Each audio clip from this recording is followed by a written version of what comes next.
오늘은 영성에 관해서 특별히 우리 순복음의 영성, 4차원의 영성이라고도 얘기할 수 있죠. 이 영성에 대해서 말씀을 드리겠습니다. 오늘 읽은 성경 본문은 우리 여의도 순복음교회 또 조영기 목사님이 지금까지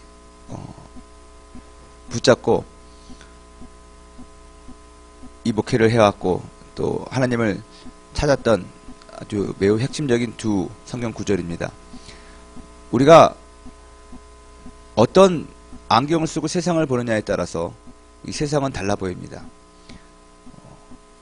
이 문화적으로 보면은 우리가 쓰고 세상을 보는 안경을 세계관이라고 얘기합니다. 월드뷰라고 얘기하죠. 모든 사람마다 자기가 쓰고 있는 안경이 있습니다. 빨간 안경을 쓰고 있으면 빨갛게 세상이 보이는 것이고 검은 안경을 쓰고 있으면 검게 보이는 것입니다. 그런 거와 마찬가지로 자신들이 가지고 있는 세계관에 따라서 세상이 달라 보이는 것입니다. 똑같은 성경 말씀을 봐도 자기가 쓰고 있는 세계관에 따라서 그 성경 말씀이 달라 보입니다. 예전에 내비게이션이 없었을 때 선교대회에 나와서 제 친구들하고 같이 한 차를 타고 홍은동에 있는 어떤 우리 친구 집을 방문한 적이 있었습니다. 상당히 오래된 일입니다. 97년인가 98년인가 그때인데 한 차에 타고 이제 결혼을 해서 집들이는 아니지만 아무튼 그 집에 가는 거였습니다. 근데 그 친구가 저에게 설명을 했습니다. 홍은동 거기 가면 지금은 힐튼 호텔이 됐죠. 그 건너편 쪽에 농신가가 있대요. 그 농신가 뒤쪽으로 오면은 빌라가 있는데 거기 3층이라고 그렇게 설명을 해주셨습니다. 그 친구는 회사에 다니는 일반 셀러리맨이었습니다. 그리고 우리 친구들 3명이 같이 한 차를 타고 가는데 저는 직업이 선교사하고 목사였고 한 친구는 은행원이었습니다. 그리고 한 친구는 학교 선생이었습니다.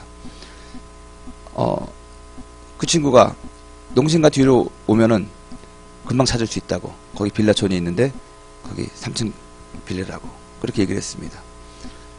쭉 가는데 길을 잊어버렸습니다. 골목을 못 찾았습니다. 그래서 제가 얘기했습니다. 저기 보니까는 큰 종탑이 있는 교회가 있더라. 그 교회 뒤쪽으로 가면 될 것 같다. 얘기를 했습니다. 그랬더니 운전을 하고 있던 그 은행에 다니는 친구가 아니야, 그 앞에 국민은행이 있어. 국민은행 끼고 돌아가면 돼. 그렇게 얘기를 했습니다. 그랬더니 옆에 타고 있던 우리 안모 형제가 그러는 거예요. 홍은초등학교 있잖아. 초등학교 뒤로 가면 되는 것이지. 근데 중요한 거는 거기 가보니까 그 앞에 국민은행도 있고 교회도 있고 학교도 있고 더 중요한 건 농신가도 있고 농신가라고 슈퍼마켓 큰 거였었어요. 다 있는 거예요. 한 곳에. 똑같은 그 상황을 봤지만 우리가 가지고 있는 직업과 우리가 가지고 있는 이 관심사에 따라서 보는 것이 다 다른 거예요. 한 가지를 설명하지만 보는 관점이 완전히 다 다른 것이죠. 은행원은 은행밖에 안 보이는 것이고 선생님들은 학교만 보이는 것이고 목회하는 사람은 교회만 보는 것이고 적당한 비유가 될는지 모르겠지만 이것이 우리가 가지고 있는 어떤 세계관일 수 있습니다. 여러분들은 어떤 세계관을 가지고 세상을 보고 성경을 보는지 제가 도전하고 싶습니다. 이 기독교적인 세계관, 이것을 문화적으로는 영성이라고 얘기할 수가 있습니다. 우리가 어떠한 신학과 어떠한 철학을 가지고 어떠한 영성을 가지고 하나님을 보느냐. 이게 두 가지 측면이 있어요. 영성이라는 것이. 인간 측에서 보는 하나님을 바라보는 것과 하나님이 우리를 바라보는 그 두 가지 측면이 다 있다라는 것입니다. 우리 조영기 목사님은 오늘 성경 말씀을 읽은 이 두 가지 성경 말씀을 기초로 해서 하나님을 봅니다. 그리고 이것을 기초로 해서 세상을 봅니다. 장신대 교수 유혜령 씨가 이렇게 영성을 저기했더라고요. 영성이란 무엇이냐? 보편적인 인간의 하나님 경험을 표현하고자 하는 양식. 이 교수님들은 원래 이렇게 어렵게 얘기하기 때문에 저도 이걸 읽어도 무슨 말인지 잘 모르겠는데 이것을 좀 더 쉽게 풀어서 쓴 사람이 있습니다. 이 영성이라는 것은 기독교 믿음 안에서 살아있는 경험이라는 거예요. 하나님을 체험하고 하나님을 만나는 그 경험이 우리들에게 반응으로 나타납니다. 그것을 이제 영성이라고 얘기를 하는데 이 영성에 대해서 정의는 지금까지 교회사를 통해서 수도 없이 많은 정의와 영성은 이런 것이다라는 그런 것들이 많이 나와 있었습니다. 공통적으로 보이는 것은 우리가 영성이라고 얘기했을 때, 영성운동이라고 얘기했을 때 이 영성운동은 신앙의 부흥과 또 교회 갱신을 하는 운동과 매우 밀접한 관계가 있었다는 것입니다. 영성이 강조되었던 시대를 보면은 교회 갱신 운동이 일어났습니다. 신앙의 부흥 운동이 일어났다는 것입니다. 오늘날 수많은 사람들이 교회가 성장하지 못하고 또 우리 사회가 어둡다고 얘기합니다. 그리고 이구동성으로 말하는 것이 뭐냐면 영성을 얘기합니다. 영성회복운동, 영성운동. 이 말은 무엇입니까? 사회적으로 보면은 우리 교회와 우리 기독교의 어떤 그 활동이 상당히 미비하게 되고 있지만 영적으로는 부흥이 일어나는 징조가 보인다는 것입니다. 교회가 갱신되고 신앙이 갱신되고 회복되는 그런 시기가 왔다는 것입니다. 특별히 교회사 속에서 나타나는 영성의 두 가지 두드러진 특징이 있습니다. 중세 시대에는 인간 측에서 하나님을 바라보는 그런 관점의 영성이 강했습니다. 그래서 수도원 운동을 했죠. 자기 자신을 쳐서 극기하면서 하나님을 찾아가려고 하는 모든 일련의 반응들과 노력들을 영성 있다고 얘기했습니다. 그래서 기도를 오래 하고 묵상과 사색을 오래 하고 금식을 오래 하고 그럼 영성이 깊다라는 얘기를 했다는 것이죠. 하지만 종교개혁 이후로 종교개혁자들은 인간 측에서 하나님으로 향하는 그런 노력보다는 하나님이 인간을 바라보시는 그 관점에서의 은혜를 강조를 많이 했습니다. 하나님의 은혜와 또 하나님의 인간에 대한 사랑에 반응하는 우리들의 모습을 우리가 영성이 있다라고 얘기를 한 것이죠. 중세 사람들이 자기의 노력과 의지를 가지고 주님 앞에 무릎으로 나아가는 것을 강조하는 것을 영성이라고 했다면 이제 종교개혁 이후로는 믿음이 강조되었다는 것입니다. 하나님의 은혜를 받고 누리고 그것을 마음속에 확신을 가지고 살아가는 흔들리지 않는 그의 모습들을 우리가 영성 있다라고 얘기한 것이죠. 우리 순복음의 뿌리를 찾아가면 감리교 운동에서 시작되는 것입니다. 요한 웨슬레의 그 감리교 운동이 성결교와 순복음교를 낳았다고 해도 과언이 아닙니다. 근데 이 웨슬레는 이 중생과 또 성화, 성결한 삶을 매우 강조했습니다. 그리고 인간의 노력과 인간의 그 중세적인 어떤 그런 영성을 상당히 강조를 많이 했습니다. 하지만 이 오순절 운동은 증인으로서의 삶을 강조하면서 성교적인 영성을 매우 강조했습니다. 하나님에 대한 은혜가 우리를 통해서 세상에 흘러가야 된다는 것입니다. 전파되어야 된다는 것입니다. 그래서 성령에 대한 해석도 제가 성령 충만의 복음에 대해서 얘기할 때 여러분들에게 설명을 한 바가 있지만 이 영성에 대해서 우리 인간이 가지고 있는 반응이 다 다릅니다. 거룩하고 성결한 삶을 사는 사람이 정말 영성 있는 사람이다라고 얘기하는 사람이 있는가 하면 하나님을 위해서 헌신하고 증인된 삶을 살아야지 영성이 있는 것이다. 우리들의 삶 가운데서 그 영성이 적용되지 않으면 소용이 없는 것이다 라고 강조하는 사람이 있는데 우리 오순절 운동은 순복음은 후자라는 것입니다. 이영호 목사님은 영성을 최근에 이렇게 저기 하시더라고요. 하나님을 이해하고 하나님을 닮아가는 것이 진정한 영성이다. 작은 예수가 되자라고 목사님 말씀하시잖아요. 이것이 우리 순복음교회가 가져야 될 영성에 대한 정체성이 아닌가 저는 생각을 하고 여러분들에게 도전을 하는 것입니다. 수많은 책들과 수많은 학자들이 영성은 무엇이다라고 저기를 했겠지만 지금 우리 여의도 순복음교회와 우리 오순절 교단에서 강조하는 영성은 바로 이런 것입니다. 하나님을 먼저 이해해야 된다는 것입니다. 하나님을 알아야 된다는 것입니다. 그리고 그 하나님을 아는 것으로 끝나는 것이 아니라 닮아가야 된다는 것입니다. 그래서 우리가 이 세상에 살면서 그런 작은 예수님으로서의 삶을 삶으로 말미암아 사람들이 그것을 보고 주께로 돌아오는 증인의 삶을 사는 그러한 능력, 그런 것들을 우리가 영성이라고 할 수 있다는 것이죠. 조영기 목사님은 이 영성에 관해서 4가지의 사항을 강조했습니다. 첫째로는 하나님을 향한 열망이 영성의 첫 번째 표현이다라고 말씀을 하셨습니다. 하나님을 향한 그 열망이 우리들의 삶 가운데서 기도와 말씀으로 나타나야 된다는 거예요. 그래서 우리 순복음의 기도를 강조합니다. 말씀을 강조합니다. 이것은 무엇입니까? 하나님을 사랑하는 방법을 우리는 무엇으로 표현할 수 있느냐? 기도와 말씀이라는 거예요. 주를 사랑한다고 하면서 기도하지 않습니다. 주를 사랑한다고 하면서 하나님의 말씀을 읽지 않습니다. 하나님의 말씀을 알지 못합니다. 그러면 주님을 사랑한다는 것이 아니라는 것이죠. 기도하고 말씀한다는 것은 어떤 의미가 있습니까? 말씀을 읽음으로 말미암아 하나님의 뜻을 알고 우리가 하나님의 뜻대로 살아간다는 것입니다. 기도한다는 것은 무엇입니까? 인생을 살아가는데 내 뜻, 내 힘으로 살아가는 것이 아니라 내 능력으로 살아가는 것이 아니라 기도해서 하나님의 능력으로 이 땅을 살아간다는 것입니다. 그것이 하나님을 향한 우리의 열망이라는 것입니다. 하나님을 의지하고 하나님을 섬기는 방법이 우리가 기도하고 우리가 말씀을 읽음으로 말미암아 하나님의 통치와 다스림 속에서 살아간다는 것이죠. 그것이 하나님을 향한 우리의 열망이고 그것이 우리들의 첫 번째 영성으로 표현되어야 된다는 것입니다. 우리가 영성이 있다고 하면서 기도하지 아니하고 우리가 영성을 추구한다고 하면서 하나님의 말씀을 읽지 않는다. 그거 안 된다는 것이죠. 우리 대학 청년국 우리 지체들이 정말 주님을 사랑하고 하나님으로부터 오는 영성을 소유한 그런 젊은이들이 되기 원한다면 여러분 하나님의 말씀을 알고 듣고 공부하고 묵상하고 이 말씀 속에서 살아가는 이것에 여러분들이 목숨을 걸어야 됩니다. 성경 공부하는 것, 양육하는 것.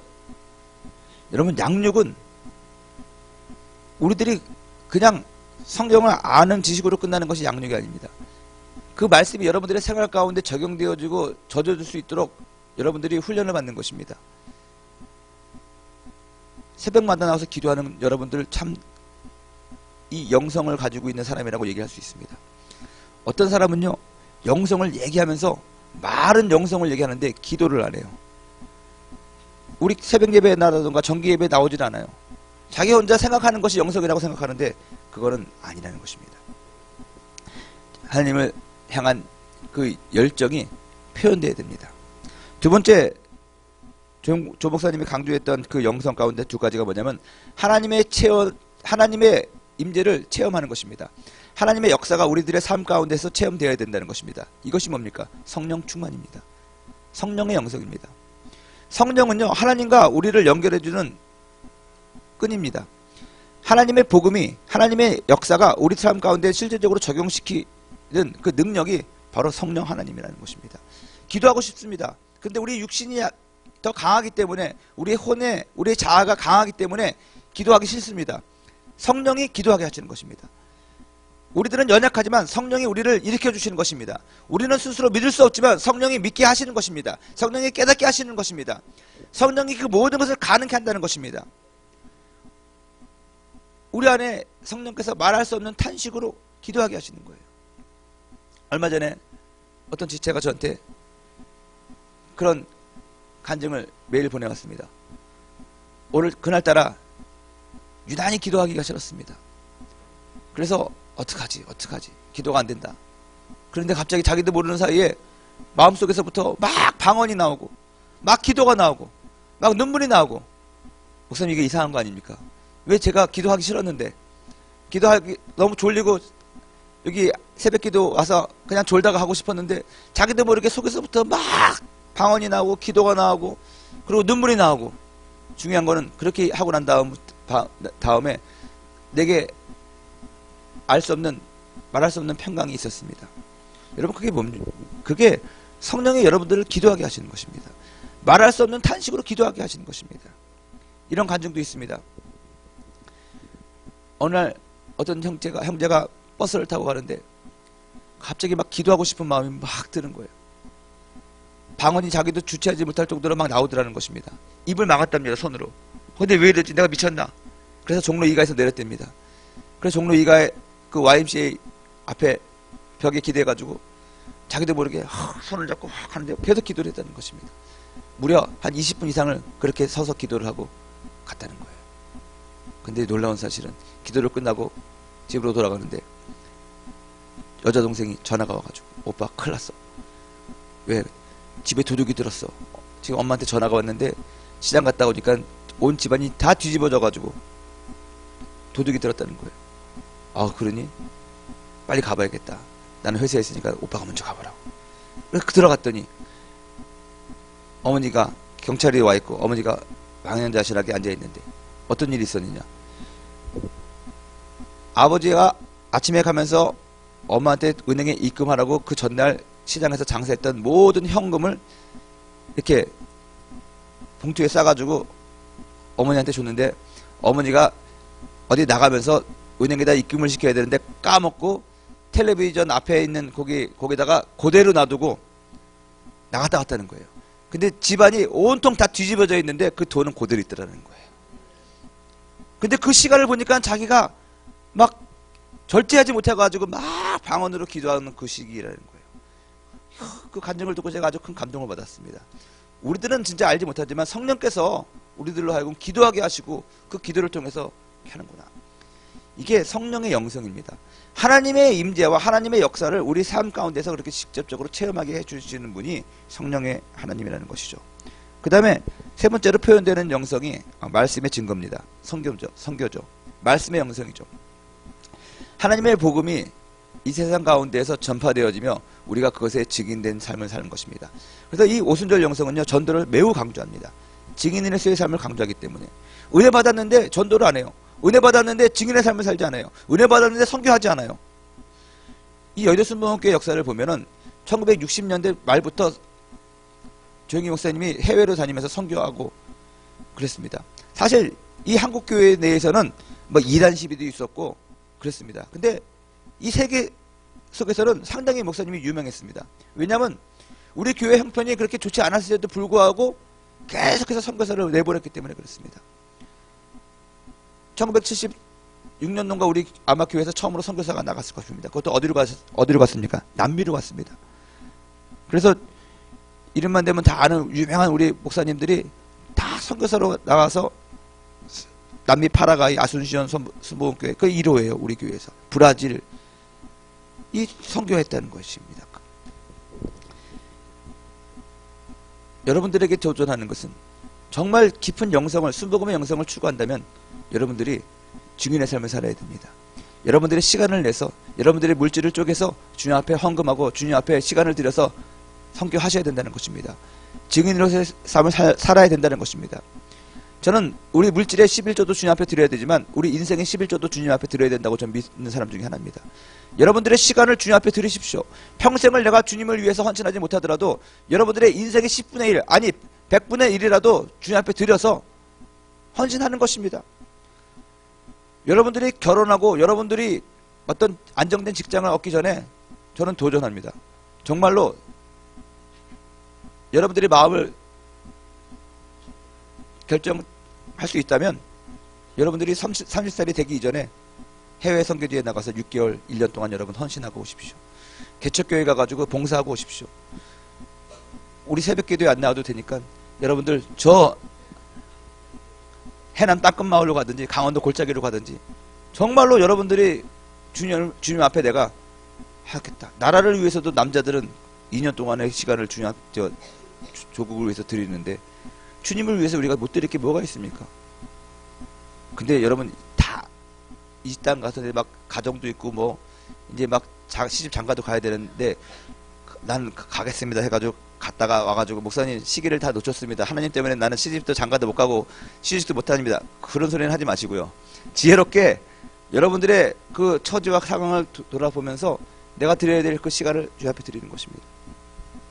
제가 아는 선배님은 나이 50이 돼서 결단을 하더라고요.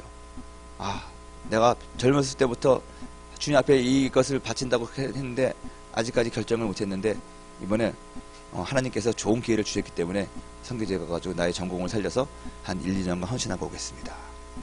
어떻게 좋은 기회를 줬습니까? 명예퇴직하게 되었습니다. 뭐 그러더라고요. 근데 여러분 명예퇴직도 하나님이 어떻게 보면 사용하셔서 자기가 기쁨으로 가가지고 이거 주님께서 나에게 주시는 헌신의 기회구나. 이게 여러분 순복음의 신앙입니다. 아멘. 그리고 네 번째로 이 하나님 사랑에 대한 증거를 우리들의 삶 가운데서 보여야 된다는 것이죠. 이게 사랑 실천입니다. 구제입니다. 여러분 세상 사람들이 우리 여의도 순복음교회를 뭐라고 하든지 간에 우리 여의도 순복음교회는요 엘린복지타운부터 시작해가지고 사회사업과 구제활동을 예전부터 상당히 오래 많이 했습니다. 여러분들이 분명히 알아야 될 것이 어떤 분들은 우리 교회를 다른 교회랑 많이 비교를 합니다. 저한테 최근에도 어느 교회 가니까는 이런 영성을 회복하고 이거 말씀이 좋고 교회에 회개를 하고 어쩌다 해가지고 어떤 성교회를 소개하게 하고 교회를 소개하고 그 교회 프로그램이 좋다고 하는데 아무리 그 교회 프로그램이 좋아도 우리 교회 대교구보다도 작은 교회들입니다. 이 여의도 순복음교회라는 큰 이 교회가 움직이려면요, 1000명, 2000명, 10,000명 있는 교회가 움직이는 경영하는 방법과 이 20만 명이 넘는 실성도 20만 명이 넘는 교회가 움직이는 거랑은 똑같을 수가 없어요. 근데 여러분 중요한 것은요, 아무리 사회정의를 외쳐서 우리 교회들이 뭐 세금을 안 낸다, 뭐 안 낸다 그러는데 우리는 1970년대, 80년대 초반부터 우리 교육자들도 그렇고 교회가 세금 다 내고 각근세 내고 지금 사회 참여 연대들이 주장하는 것들 우리 교회는 옛날부터 다 하고 있었거든요. 여러분 구제하고 사랑 실천 안 한다고 하는데 기독교 방송, 뭐 복지타운 이런 곳 말을 안 해서 그렇지 예전부터 우리 교회가 도와주지 않냐면 그 사람들은 좀 망해요, 진짜로. 여러분들이 내는 헌금과 여러분들이 헌신하는 이런 것들이 우리가 드러내놓고 생색내지 않아서 그렇지 여의도 순복음교회가 엄청나게 많은 일을 하고 있었다는 것입니다. 이게 뭡니까? 교회는 한 사람이 만드는 것이 아니라 하나님이 운영하시는 것입니다. 하나님께서 우리 순복음의 영성을 가지고 오순절의 영성을 가지고 이 교회를 경영하시고 다스리십니다. 그래서 정말로 사람이 그것을 하기 싫어도 하나님께서 그것을 하게끔 하신다니까요. 그래서 우리 순복음교회 역사를 보면은요, 정말로 이 사랑 실천을 오래 하고 살았습니다. 우리 이영호 목사님 부임하시고 나서는 이것을 더 많이 하시죠. 작년, 재작년 매년 연말에 여러분 10억 원 가까이 되는 그런 재정들이 다 집행이 돼서 가난한 사람들을 도와주고 수술해주고, 심장병 수술 우리가 얼마나 했습니까 여태까지 여러분. 여러분 이거는 정말 상상을 초월하는 것입니다. 실제적으로 자기의 삶 가운데에서 그 사랑 실천이 표현되는 것과 말만 하는 것과 다르다는 거예요. 그걸 여러분 알아야 돼요. 남자 형제가 둘이 있는데 여러분들은 아직까지 이해를 못할지도 모르겠습니다. 근데 나중에 여러분들이 시집장가 가면 알 수 있어요. 남자 형제 둘이 있는데 장남이 부모님을 모시거든요. 근데 부모님이 많이 아프시고 치매기도 있다고 그렇게 생각을 해보십시오. 그러면 첫째 며느리가 정말로 힘들게 모시거든요. 근데 아프신 분하고 평생을 살면 티격태격 싸우고 섭섭하고 그래요. 근데 둘째 며느리는 한 분기별로 한 번 아니면 1년에 한 두세 번 찾아와가지고 용돈 10만 원을 주고 갑니다. 어머님 맛있는 거 사주세요. 그러면요, 그 어머님은 첫째는 필요 없다, 둘째가 최고다, 최고다 그래요. 근데 막상 보면요, 첫째 며느리가 그분 수발을 다 해주면서 10만 원보다 더 많은 돈을 그 사람한테 투자하면서 섬겨주고 하는데, 가끔 가다 와가지고 아유 어머니 사랑해요 하고 립서비스하고 가는 둘째 며느리 좋다고 사람들에게 자랑을 하니까 첫째 며느리는 섭섭한 거예요. 여러분 이게 정확한 비유가 될는지 모르겠지만 이런 것에 여러분 위협되면 안 된다는 거예요. 정말로 우리 순복음의 신앙이 하나님께서 이 땅을 섬기고 하나님의 그 다스림과 통치를 이루시는데 지금까지도 귀하게 사용되어졌고 앞으로도 더 귀하게 사용되어질 거라는 것입니다. 그리고 앞으로는 여러분들을 통해서 하나님께서 그 일을 하실 거라는 것입니다. 지금까지 50년 동안 우리 장로님들, 권사님들, 여러분들의 부모님들이 이런 일을 해왔다면 이제는 여러분들이 이전보다도 더 큰 구제와 선교와 복음 증거와 하나님의 영광을 위하여 여러분들이 사용될 거라는 것입니다. 그것을 위해서 우리가 준비해야 된다는 것입니다. 마지막으로 이런 이 네 가지의 상황이, 영성이 실제적으로 표현되어지는 방법이 뭐냐? 4차원의 영성입니다. 생각과 꿈과 믿음과 말입니다. 여러분들이 이것을 많이 들었기 때문에 그렇게 강조는 하지 않겠습니다. 여러분 이러한 영성을 소유하기 위해서 우리들이 해야 될 것이 뭐냐면 생각의 변화입니다. 생각의 변화라는 것은 첫 번째 자화상의 변화죠. 그리고 우리들의 생각을 개발해야 됩니다. 생각하는 것을 여러분 개발해야 된다는 거예요. 긍정적인 것, 절대 긍정, 절대 감사, 생각의 개발입니다. 꿈을 꿔야 됩니다. 인간의 꿈이 아니라 하나님의 꿈을 꿔야 됩니다. 그러기 위해서 여러분들이 말씀을 드려야 된다는 것입니다. 하나님의 꿈은 말씀 안에 있거든요. 그래서 이 말씀이 여러분들의 소원과 맞아야 된다는 것입니다. 아니면 여러분들의 소원을 하나님의 말씀에 맞춰야 된다는 것입니다. 그래서 꿈을 꿔야 됩니다. 이것이 비전입니다. 그리고 여러분 이 비전을 가진 사람들이 기도함으로 말미암아 믿음을 갖게 되는 것이죠. 그래서 눈에 보이는 것 없고 귀에 들리는 것 없고 손에 잡히는 것 없는 상황일지라도 믿음을 가지고 불태진의 믿음을 가지고 뒤로 물러서지 아니하고 내 꿈을 향하여 내 목표를 향하여 지나가는 것이죠. 전진하는 것이죠. 그리고 그 믿음을 유지하고 그 믿음을 우리들의 삶 가운데 실행시키기 위해서 우리는 말로 선포하는 것입니다. 언어 생활하는 것입니다. 입술로 말로써 풀어가는 것입니다. 하늘의 뜻이 이 땅 가운데 이루어질 수 있도록 하나님의 뜻이 우리들의 삶 가운데 이루어질 수 있도록 우리가 기도하고 우리가 긍정적으로 고백하고 시인하고 선포하며 살아간다는 것입니다. 이번 달 첫 번째 주일 예배 때 제가 로고스에 대해서 얘기했습니다. 로고스라는 것이 하나님의 생각이고 하나님의 사상이죠. 하나님의 사상이 말로써 선포되어지는 것이고 그것이 행동으로 옮겨지는 것이 로고스입니다. 그 로고스로 말미암아 이 세상이 창조되었습니다. 4차원의 영성의 개념으로 보면 이러한 능력이 우리 가운데 영성으로 표현되어야 된다는 것입니다. 이것이 생각과 꿈과 믿음과 말입니다. 야곱이 라반의 집에서 나올 때 4차원의 영성을 사용해서 하얀 양을 하얀 양이 얼룩덜룩한 양을 낳게 했죠. 바울은 하나님의 속성을 얘기하면서 하나님은 죽은 자를 살리시고 없는 것을 있는 것 같이 부르시는 하나님이라고 해서 우리에게 조절합니다. 이 성경 구절과 이것을 근거로 해서 이 4차원의 영성이 나온 것입니다. 생각과 꿈과 믿음과 말. 오늘은 영성에 대해서 여기 정도까지 얘기를 하고 다음 주에는 고난주간이기 때문에 여러분 고난주간 특별 새벽 기도를 우리도 같이 할 것입니다. 그래서 1부 예배 드리실 분은 드리시고 2부 예배도 여기서 드리는데 1부 예배 드렸던 그 고난주간 그 영상을 조영기 목사님과 이영호 목사님의 설교를 우리가 듣고 기도할 것입니다. 여러분들에게 권면하는 것은 고난주간 동안에 그래도 한 끼 정도는 우리가 금식을 하면서 주님의 고난에 좀 동참하는 그런 시간을 가졌으면 좋겠습니다. 그리고 우리 이 새벽 기도는 그 다음 이 순돌의 양육은 고난주간 끝난 다음에 부활절 이후에 계속될 것입니다. 4차원의 영성을 좀 더 하고 그 다음에 진도에 맞춰가지고 계속해서 우리가 양육을 할 것입니다.